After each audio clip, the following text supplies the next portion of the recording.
श्री परमात्मने नमः। श्री वाल्मीकि रामायण उत्तरकांड 104वां सर्ग। काल का श्री रामचंद्र जी को ब्रह्मा जी का संदेश सुनाना और श्री राम का उसे स्वीकार करना। जय राम जी की।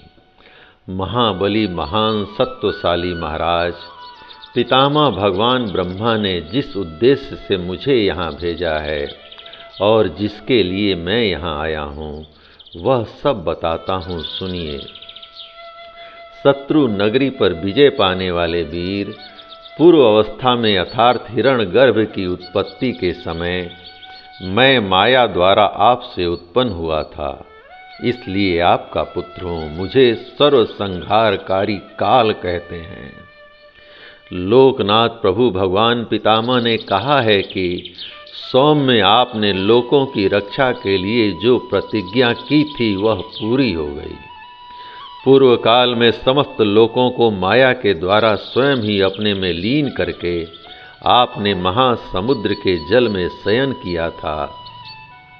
फिर इस सृष्टि के प्रारंभ में सबसे पहले मुझे उत्पन्न किया। इसके बाद विशाल फण और शरीर से युक्त एवं जल में शयन करने वाले अनंत संज्ञक नाग को माया द्वारा प्रकट करके आपने 2 महाबली जीवों को जन्म दिया, जिनका नाम था मधु और कैटभ। इन्हीं के अस्थि समूहों से भरी हुई वह पर्वतों सहित पृथ्वी तत्काल प्रकट हुई, जो मेदनी कहलाई। आपकी नाभि से सूर्य तुल्य तेजस्वी दिव्य कमल प्रकट हुआ, जिसमें आपने मुझको भी उत्पन्न किया और प्रजा की सृष्टि रचने का सारा कार्यभार मुझको सौंप दिया। जब मुझ पर यह भार रख दिया गया था, तब मैंने आप जगदीश्वर की उपासना करके प्रार्थना की, प्रभो आप संपूर्ण भूतों में रहकर उनकी रक्षा कीजिए, क्योंकि आप ही मुझे तेज ज्ञान और क्रिया शक्ति प्रदान करने वाले हैं। तब आप मेरा अनुरोध स्वीकार करके प्राणियों की रक्षा के लिए अपरिमेय सनातन पुरुष रूप से जगत पालक विष्णु के रूप में प्रकट हुए। फिर आपने ही अदिति के गर्भ से परम पराक्रमी वामन रूप में अवतार लिया। तब से आप अपने भाई इंद्रादि देवताओं की शक्ति बढ़ाते और आवश्यकता पड़ने पर उनकी रक्षा के लिए उद्धत रहते हैं। जगदीश्वर, जब रावण के द्वारा प्रजा का विनाश होने लगा, उस समय आपने उस निशाचर का वध करने की इच्छा से मनुष्य शरीर में अवतार लेने का निश्चय किया और स्वयं ही 11,000 वर्षों तक मर्त्य लोक में निवास करने की अवधि निश्चित की। हे नरश्रेष्ठ, आप मनुष्य लोक में अपने संकल्प से ही किसी के पुत्र रूप में प्रकट हुए हैं। इस अवतार में आपने अपनी जितने समय तक की आयु निश्चित की थी वह पूरी हो गई। अतः अब आपके लिए यह हम लोगों के समीप आने का समय है। वीर महाराज, यदि और अधिक काल तक यहाँ रहकर प्रजाजनों का पालन करने की इच्छा हो तो आप रह सकते हैं, आपका कल्याण हो रघुनंदन।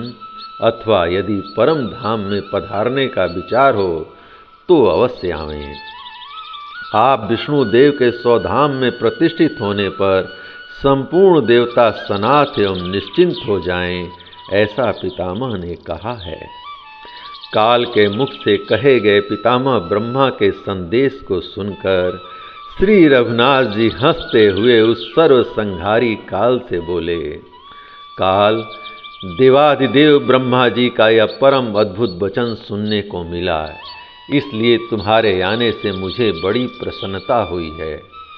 तीनों लोकों के प्रयोजन को सिद्धि के लिए ही मेरा यह अवतार हुआ था, वह उद्देश्य अब पूरा हो गया, इसलिए तुम्हारा कल्याण हो।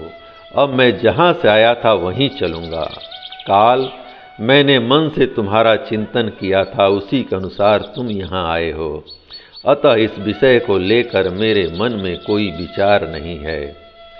सर्वसंहारकारी काल, मुझे सभी कार्यों में सदा देवताओं का वंशवर्ती होकर ही रहना चाहिए, जैसा कि पितामह का कथन है। जय राम जी की।